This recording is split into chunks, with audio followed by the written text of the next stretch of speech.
historia, pero cuando vos le pones la palabra pero a un monstruoso episodio que ha consternado a la humanidad prácticamente entera, sacando a Irán y a Siria, Sí. me parece que vale la pena que alguien reflexione públicamente sobre el uso de la palabra pero, y me refiero en este caso a nuestro amigo John Marcos Aguinis, a quien tengo especial gusto de saludar, aunque lamento mucho el tema, porque la verdad que tocar esto es una macana, pero es así. Hola Marcos, querido, buen día. Buen día, Marcelo, qué gusto de escucharte. ¿Cómo estás? Bueno, aquí estamos, preocupado, estoy, por supuesto, consternado y afligido, y también diría dolido por la dificultad que tiene la comunidad humana en aprender de su propia historia. Una historia que no es tan lejana. Por supuesto que mucha gente no ha vivido plenamente la época del nazismo, pero en la época del nazismo también se decía pero. Claro, también había un contexto, claro. Claro, los alemanes tenían razón de crear un movimiento monstruoso como fue el nazismo, porque después de la Primera Guerra Mundial es cierto que se tomaron medidas muy discriminatorias contra Alemania y muy equivocadas, es cierto, pero no justificaba eso la monstruosidad que fue el nazismo.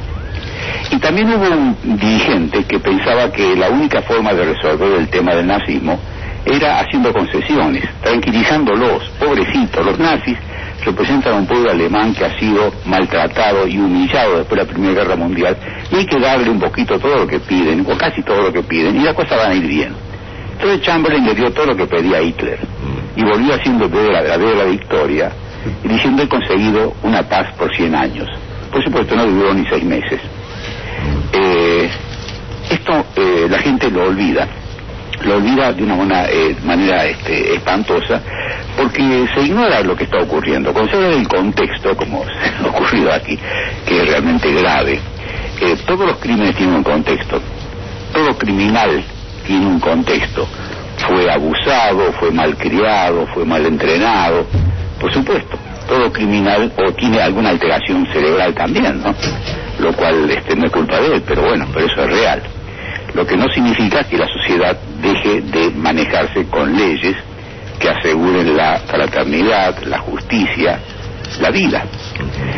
El Islam ha sido asaltado por una ideología fanática, totalitaria, en el año 1928, cuando se fundó la Hermandad Musulmana.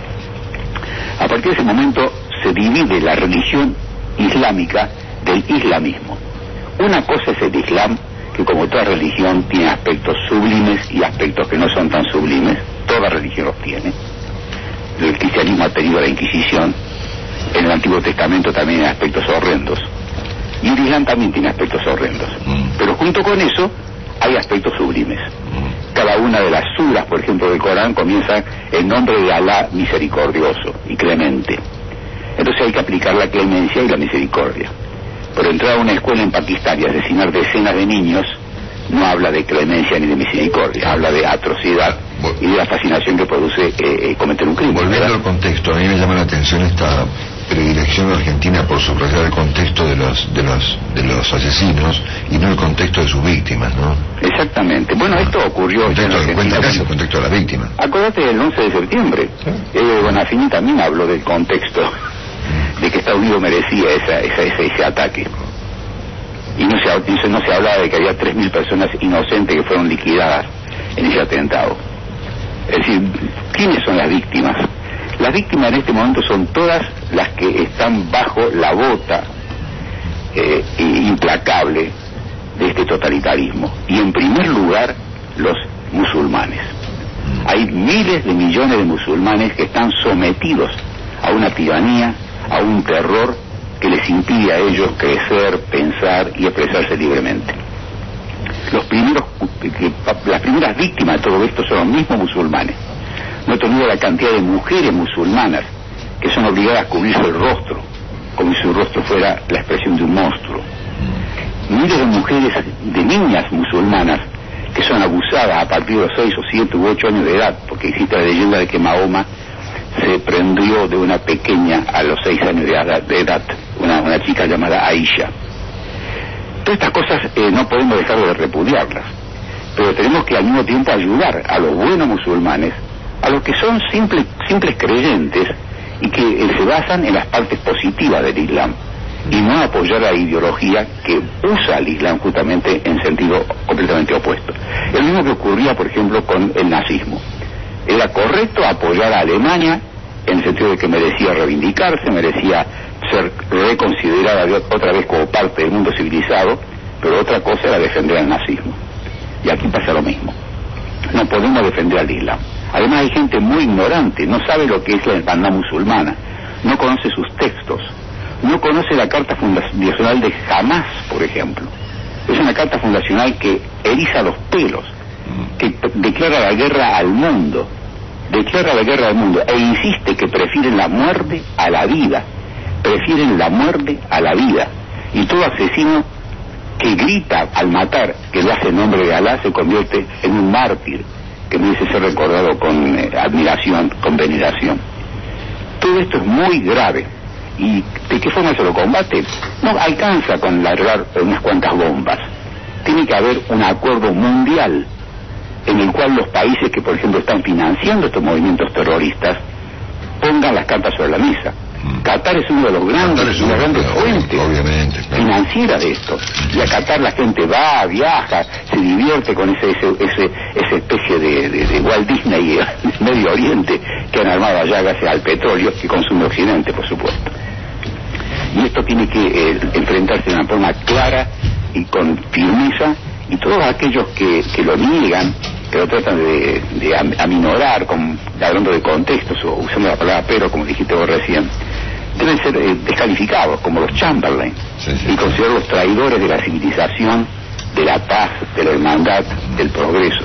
Esos son los verdaderos reaccionarios de nuestro tiempo. Fíjate, ayer en un programa televisivo se hablaba mucho de que esto, especialmente creo que la gente de Página 12 y el canal oficial de Argentina, hablaban de que esto iba a beneficiar a la ultraderecha francesa, ¿no? A Le Pen y todo ese grupo. Sí, estoy de acuerdo, va a beneficiar a la ultraderecha francesa, pero ¿el islamismo es de izquierda? Si el islamismo es de izquierda, pobre izquierda, ¿no? ¿En qué ha quedado reducida? ¿Qué te sugiere, Marcos, el silencio ruidoso de la Presidenta de la República Argentina sobre la materia? Es doloroso, lamentable. Yo creo que dentro de algunos años esto va a ser severamente condenado, pero por supuesto que el gobierno argentino no puede estar en contra de quienes atacan la libertad de expresión. Esto fue un ataque a la libertad de expresión. El Charlie Hebdo es una revista satírica que no se detenía ante nadie para hacer sus bromas, y sus bromas no eran sangrientas, eran bromas de distinto color, por cierto, y algunas bromas molestan, pero era la libertad de expresión. Entonces, ni Chávez, si estuviera vivo, ni Cristina pueden condenar a aquellos que atacan la libertad de expresión, porque ellos son los principales enemigos de la libertad de expresión. Ahora, en tu editorial dijiste algo que quisiera complementarlo respecto a las palabras que están usando ahora para descalificar a quienes no piensan como uno, ¿verdad? Bueno, yo te voy a señalar que los regímenes totalitarios se han caracterizado por zoologizar al enemigo. Fíjate vos que los nazis a los judíos le decían ratas y cucarachas. Quitarles la condición humana. De esa manera era mucho más fácil, más permisible, más aceptable matar a los judíos, porque no eran seres humanos, eran ratas y cucarachas. Y ahora estamos con secuaces, con despreciables, con dictadores y claro. Cuba, ¿cómo llama a los enemigos? Le llama gusanos. Claro. Y aquí a los que no son peronistas se le dice gorilas. Es una zoologización. Es horrible esa forma de descalificar a los que no piensan como uno. Es una falta de respeto al otro. Y esto habla de una degradación y de un retroceso en la escala de valores. Por lo tanto, tenemos que levantarnos con furia contra todo esto y contestarlo sin temor, porque una de las características del terrorismo es que precisamente usan el terror, por eso se llama terrorismo.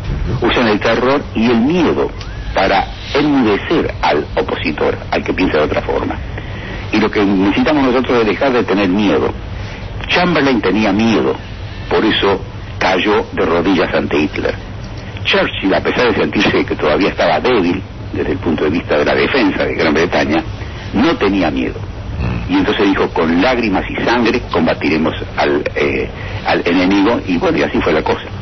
Así fue el combate. Pero lo que me pone muy triste y te diría y amargado es como la gente es ignorante, la gente no aprende, hay una escasez tremenda de memoria y cosas que son muy cercanas, las olvidamos. Perdón. El otro día escuché una frase que no es exacta del todo, pero que ilustra bastante. Dice, nuestros abuelos lucharon contra el totalitarismo nazi, nuestros padres lucharon contra el totalitarismo comunista, a nosotros ahora nos toca luchar contra el totalitarismo islamista. Son totalitarismos, y con el totalitarismo no hay forma de conseguir la paz, no hay forma de conseguir ningún arreglo, porque el arreglo ellos lo conciben con que se quedan con el 100% y el resto para los que quedan. Claro.